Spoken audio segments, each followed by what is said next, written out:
Ladies and gentlemen, this is your half-hour call. You have 30 minutes.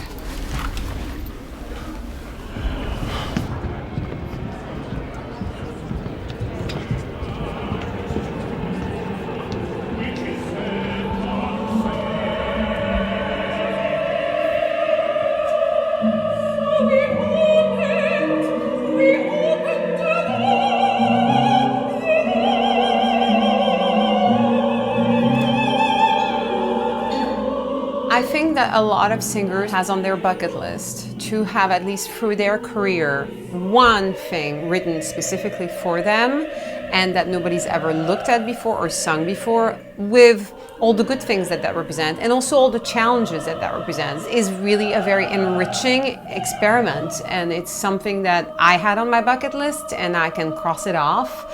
And that's for me the big highlight.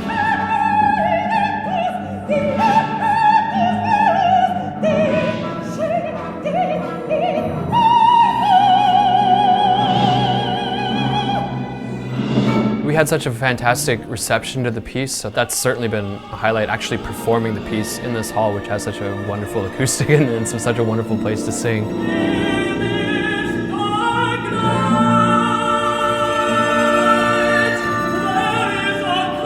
The staging, every time I've come, I've been taken by surprise by another little element that I'd forgotten about. The rising of the moon, when the moon's just pitched full, or when the Marne appears, when it's all blood red. How well the psyche in the background looks. You know, there are lots of little bits that always still take me by surprise.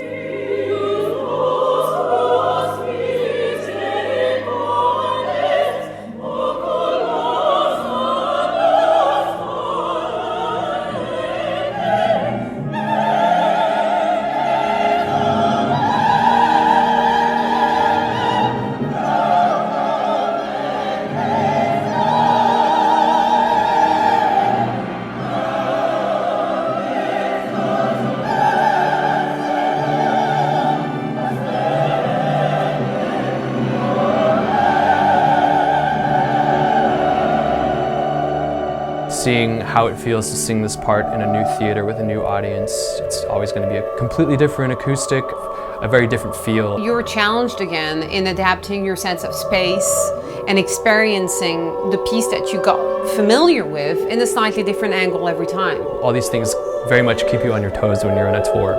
We head next week to Birmingham, to the Hippodrome, where a whole new load of people are going to be able to see and hear In Parenthesis. And then we go to the Royal Opera House, Covent Garden, for the 100th anniversary, to the day of the Battle of the Somme.